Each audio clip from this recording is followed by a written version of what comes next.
복음을 지키는 교회라는 제목으로 말씀 전하겠습니다.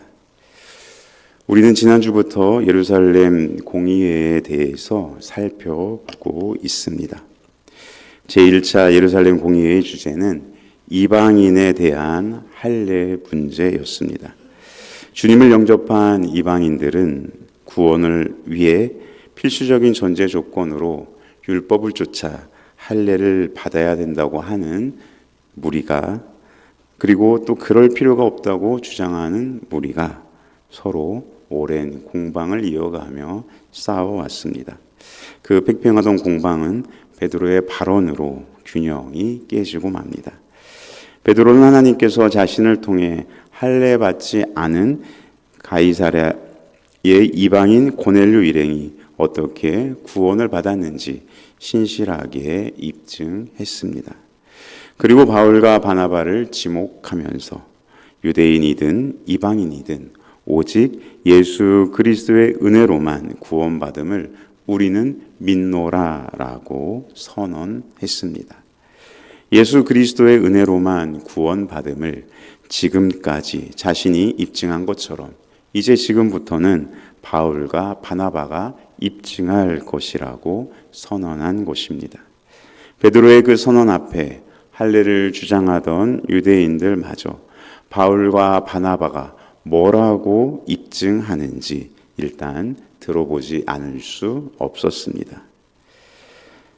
이 세상에는 많은 교회가 있습니다. 교회의 명칭이나 교파도 매우 다양합니다. 우리 교회가 속한 대한예수교 장로회라는 이름의 교단 또한 수백 개가 됩니다. 그러나 중요한 것은 한 가지 복음을 믿는다는 것입니다. 왜냐하면 복음은 모든 교회가 공통적으로 지켜야 할 핵심 진리이기 때문입니다. 그러면 복음을 지키는 교회는 과연 복음에 대하여 어떤 태도를 지녀야 할까요? 오늘 살펴보도록 하겠습니다. 첫 번째로 모든 사람은 동등한 하나님 백성임을 서로 인정해야 합니다.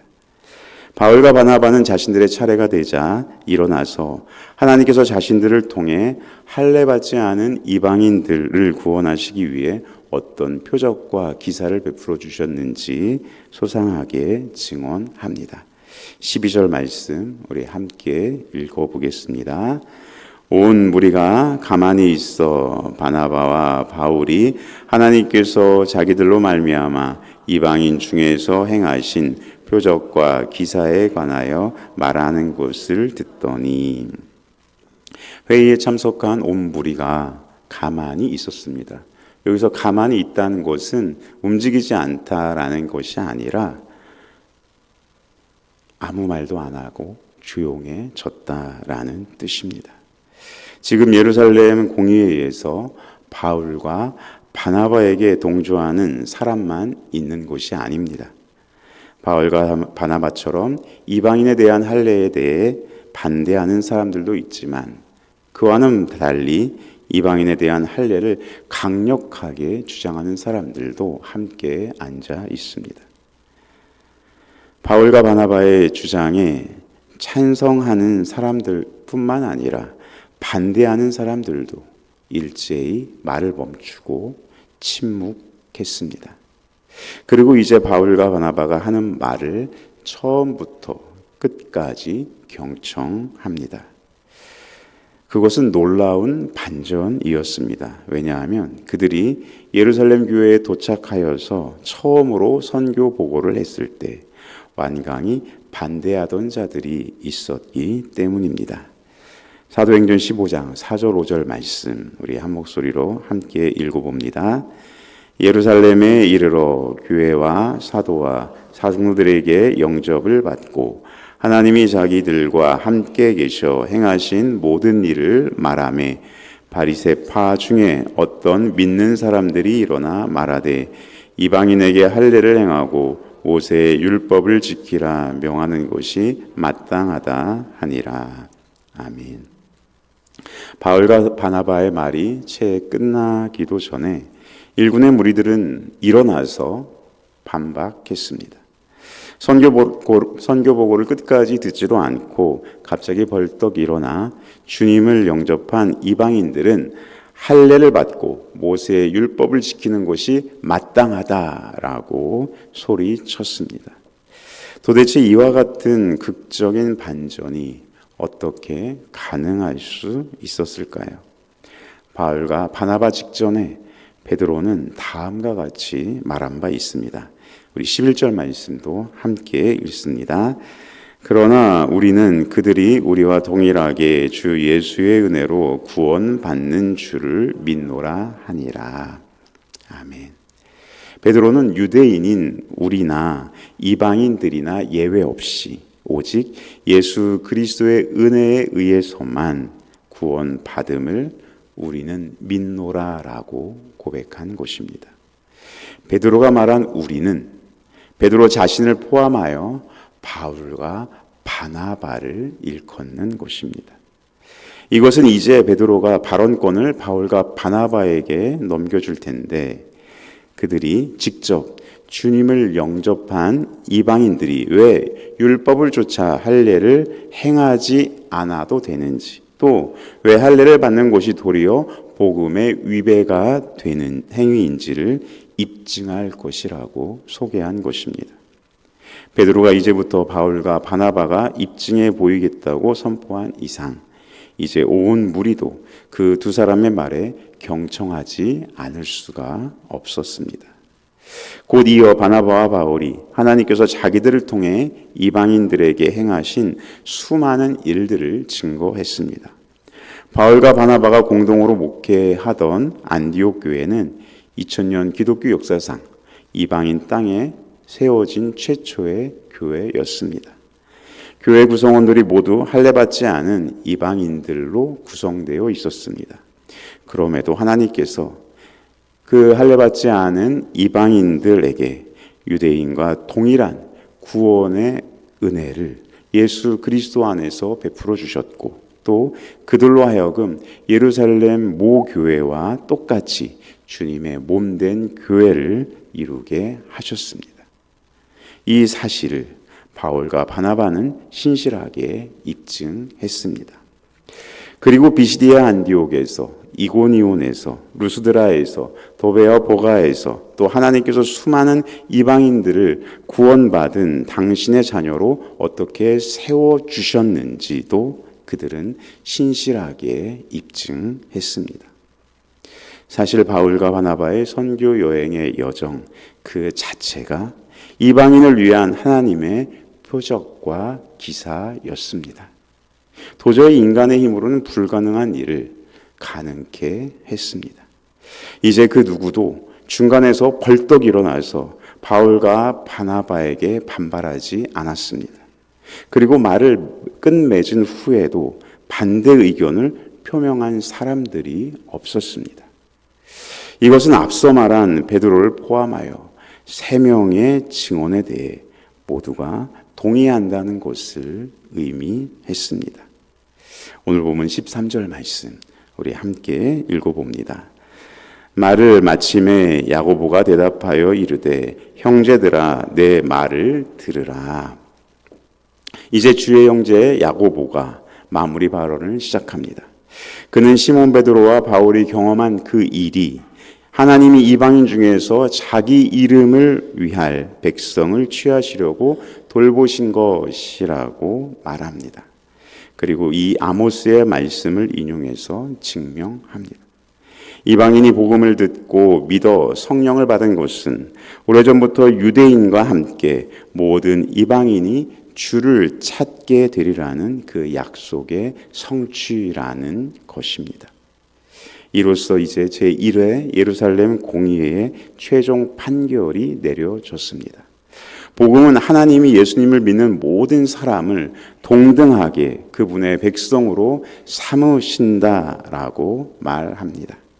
이방인이 구원받은 것은 하나님이 오래전에 예언하신 바를 성취하신 것이며 또 유대인의 전통과는 상관없이 이방인은 하나님의 백성이 되는 것입니다. 현재 우리 역시 마찬가지입니다. 이방인 중에 상이방인이죠. 아주 예루살렘과는 지구 정반대편, 가장 멀리 있는 곳에 있습니다. 그러나 어떻게 우리와 같은 자들이 구원을 받게 됐습니까? 어떻게 우리가 하나님의 백성이 될 수 있었습니까? 하나님이 예전부터 말씀하신 계획과 약속을 신실하게 성취하셨기 때문입니다.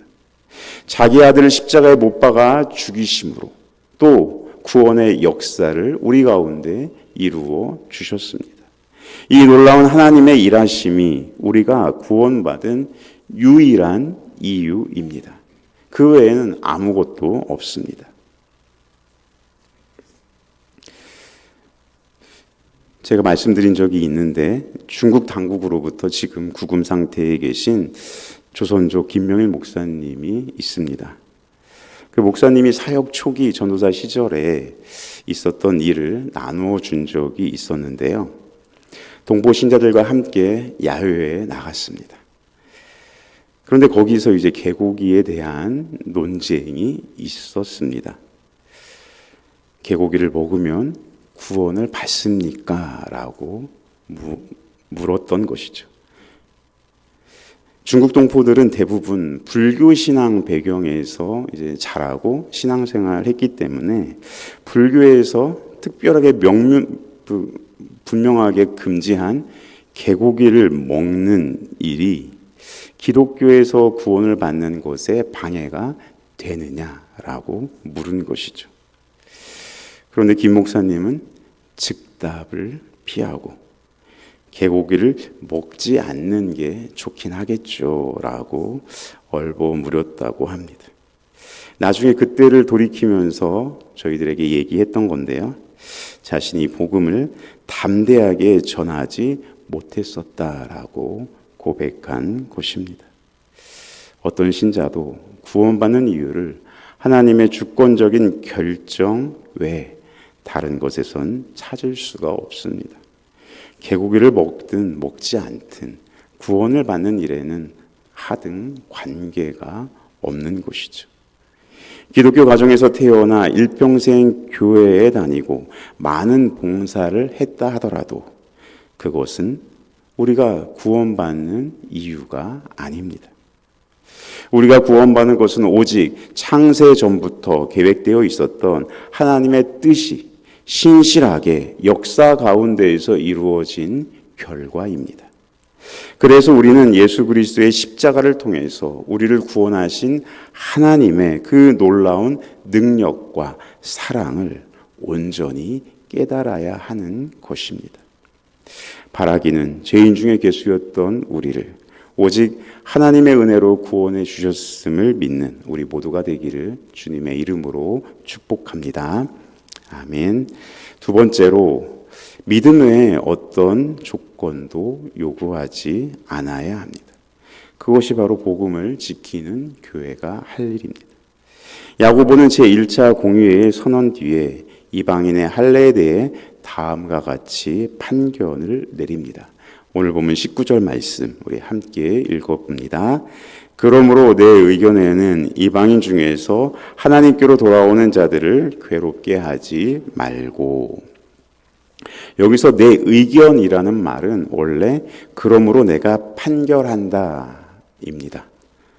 많이 의역이 됐죠. 그래서 원어적 의미에서는 주어인 나를 강조하고 있습니다. 내가 판결한다. 야고보는 1인칭 주어를 사용해서 예루살렘 공의회의 의장으로서의 권위로 또 더욱이 자신이 인용한 하나님의 그 말씀의 권위로 내가 판결한다고 선포했습니다. 이제부터는 그 누구라도 번복할 수 없는 최종 판결이라는 뜻입니다. 그 최종 판결의 내용은 주님을 영접한 이방인들을 괴롭게 하지 말라는 것입니다. 그릇된 유대주의에 매몰된 유대 그리스도인들이 할례를 빌미로 이방인 신자들을 지속적으로 또 반복적으로 그리고 습관적으로 괴롭혀온 범죄 행위를 지금 당장 멈추라는 것입니다. 만약 구원받기 위해 몇몇 사람들에게만 해당되는 조건이 있다면 그것은 참된 복음일 수가 없습니다. 야고보 사도가 이방인 중에서 하나님께 돌아오는 자들을 괴롭게 하지 말고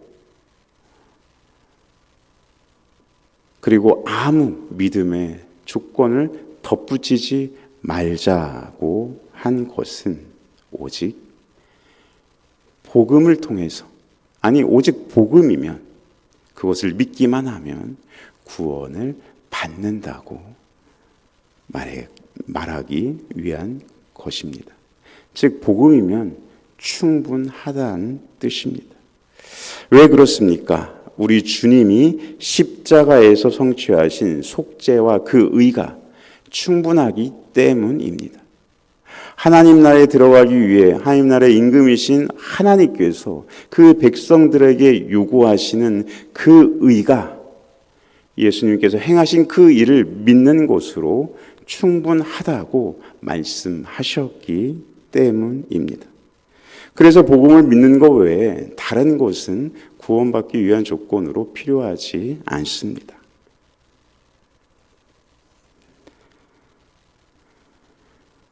믿음에 아무런 조건이 없는 이 복음이 바로 모든 사람이 받을 수 있는 좋은 소식입니다. 다만 야고보는 해당에서 구약을 배우는 유대인들과의 교제를 위해 우상의 더러운 것, 음행, 목매어 죽인 것, 피를 멀리하게 하자는 편지를 이방인 교회에 보내자고 제안합니다. 그 제안의 핵심은 이방인들이 하나님께 돌아오는 것을 막지 않도록 그들에게 짐을 지어 괴롭게 하지는 말자는 취지입니다. 다시 말해 할례와 율법 준수로부터 자유로워졌음을 인정하자는 것입니다. 이 제안은 교제를 위한 배려일 뿐 이방인은 아무 조건 없이 신자로 인정되어진다는 것을 입증해 줍니다. 복음을 믿는 것만큼 구원에 필요하며 절대적일 것이라 여기는 조건은 무엇입니까? 교회를 위한다는 의도로 덧붙이는 조건이 있다면 또 무엇이 있습니까? 믿음 외에 구원을 위해 다른 자격이나 조건을 세우는 것은 하나님의 뜻이 아닙니다. 성도의 거룩한 삶을 강조하기 위한 목적이라 할지라도 믿음으로만 받는 구원에 다른 조건을 추가하는 것은 복음을 방해하는 일입니다. 분명히 우리가 기억해야 할 것은 사람을 거룩하게 하실 수 있는 분은 오직 하나님 한 분밖에 없다는 것입니다. 하나님이 정하신 그 기준만이 절대적이고 또 교회에 유익합니다. 교회는 하나님의 곳입니다. 이러한 신앙 고백이 우리 가운데 충만하길 주님의 이름으로 축복합니다. 아멘. 세 번째로 하나님의 뜻과 교회의 결정으로 공인된 복음을 믿어야 합니다. 그것이 바로 복음을 지키는 교회가 할 일입니다. 예루살렘 공의회 초대 의장이었던 야고보 사도는 자신의 최종 판결 내용을 편지로 써서 안디옥 교회로 보냅니다. 그리고 예루살렘 교인들은 예루살렘 모 교회의 유다와 실라를 택하여서 그들로 하여금 야고보의 최종 판결의 내용이 적힌 편지를 직접 들고 가 안디옥 교회 이방인 신자들에게 전달하라고 했습니다. 이것은 이방 지역에서 야고보의 최종 판결에 대한 권위를 보다 확고하게 하기 위함입니다. 그러나 편지의 수신자를 자세히 살펴보면 수신자가 이방인 할례 문제가 처음 촉발된 안디옥 교회뿐만 아니라 수리아와 길리기아까지 포함되어 있음을 알 수 있습니다. 그것은 이방인 신자들의 할례 문제가 안디옥을 넘어서 여러 지역으로 이미 확산되어 있었기 때문입니다. 오늘 보면 24절 말씀 우리 함께 읽어봅니다. 들은즉 우리 가운데서 어떤 사람들이 우리의 지시도 없이 나가서 말로 너희를 괴롭게 하고 마음을 혼란하게 한다 하기로. 이러한 일이 안디옥 교회와 그 인근 지역에 퍼져 있었던 것입니다. 안디옥 교회가 혼란스럽게 된 것은 예루살렘에서 내려온 유대 그리스도인들이 안디옥의 이방 그리스도인들에게 할례를 받지 않으면 구원을 받지 못한다라고 거짓 가르침을 퍼뜨렸기 때문입니다. 이에 예루살렘 모 교회의 사도들이 작성한 편지는 그들을 가리켜 괴롭게 하고 마음을 혼란하게 하는 사람들이라고 잘라 말했습니다. 이론의 여지가 없는 것이죠. 그들은 거짓 사도였던 것입니다. 마음을 혼란하게 한다라는 말은, 그래서 그 마음은 헬라어로 푸시케, 영혼, 목숨, 생명을 뜻하는 말입니다. 결국 마음을 혼란하게 한다는 것은 영혼을 뒤엎고 영혼을 약탈한다라고 번역할 수 있습니다. 구원받은 사람에게 구원받지 못했다고 정죄하는 것이야말로 그 사람의 영혼을 뒤엎고 약탈하는 행위입니다. 안디옥 교회의 이방인 신자들은 바울과 바나바의 가르침에도 불구하고 자신들의 구원과 직결된 문제였기 때문에 바울과 바나바만의 그 가르침뿐만 아니라 더 확실한 보증이 있기를 원했습니다. 그래서 바울과 바나바를 예루살렘 교회로 직접 보내어서 사도들의 판결을 받아오도록 한 것이죠. 그런 연유로 예루살렘 모교회는 안디옥으로 귀환하는 바울과 바나바와 함께 편지를 전달할 유다와 실라를 만장일치로 택하여 함께 보낸 것입니다. 이러한 후속 조치는 여전히 안디옥에 남아 거짓 가르침을 유포하는 유대인들로 하여금 공의의 결정에 어떤 의의도 제기할 수 없도록 하기 위함이었습니다. 25절, 26절 말씀 우리 한 목소리로 함께 읽습니다. 사람을 택하여 우리 주 예수 그리스도의 이름을 위하여 생명을 아끼지 아니하는 자인 우리가 사랑하는 바나바와 바울과 함께 너희에게 보내기를 만장일치로 결정하였노라. 예루살렘의 사도들은 바울과 바나바를 가리켜 우리가 사랑하는 바나바와 바울이라고 불렀고, 또 그들은 우리 주 예수 그리스도의 이름을 위하여 생명을 아끼지 아니하는 자로 평가했습니다. 그보다 더 큰 찬사와 보증은 없을 것입니다.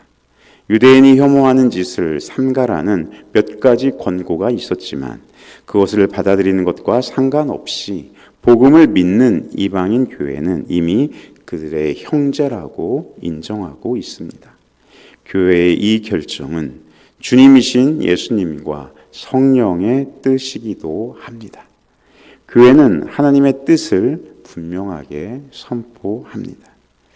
우리가 믿고 따르는 복음은 하나님이 우리의 구원을 위해 베푸신 은혜의 정수입니다.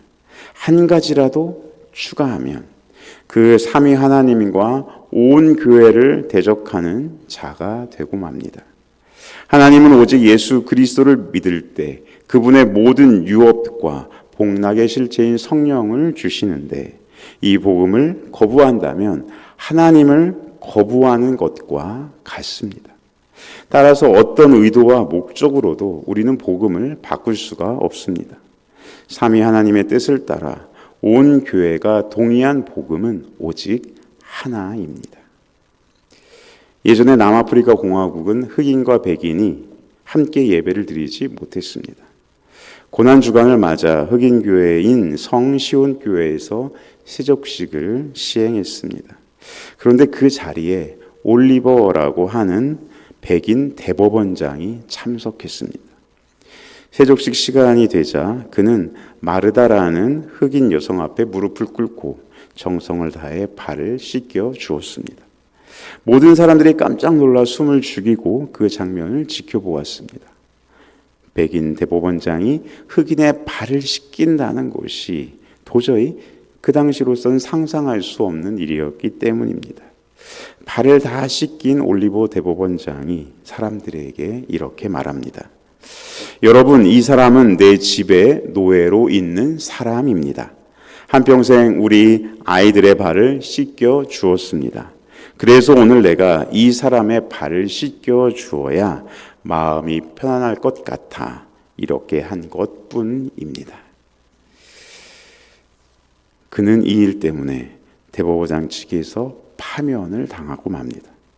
그러나 그는 오히려 이제야말로 참으로 자유로운 그리스도인이 되었다라고 고백하게 됩니다.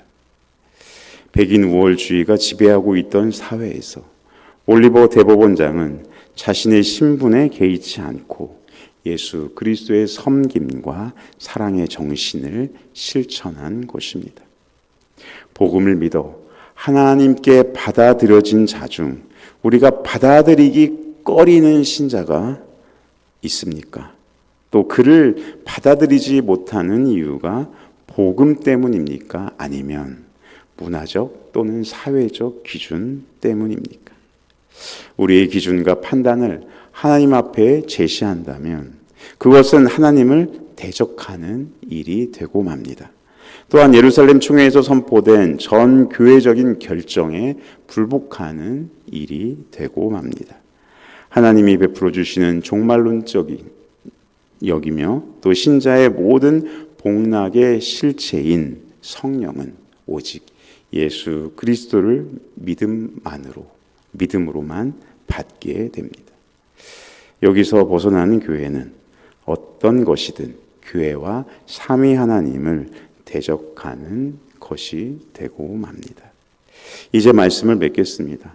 다양하고 많은 교회가 있지만 복음은 하나입니다. 이 유일한 복음을 교회는 반드시 지켜야 합니다. 우리가 믿는 복음은 다음과 같이 교회에 요구합니다. 모든 사람은 동등한 하나님 백성임을 인정하라. 믿음 외에 어떤 조건도 요구하지 말라. 공인된 복음을 믿어야 한다. 이 하나의 복음으로 우리를 구원하시며 모든 교회를 하나 되게 하시는 그 하나님을 찬양하는 우리 동인교회와 우리 모두가 되기를 주님의 이름으로 축복합니다. 아멘. 기도하겠습니다.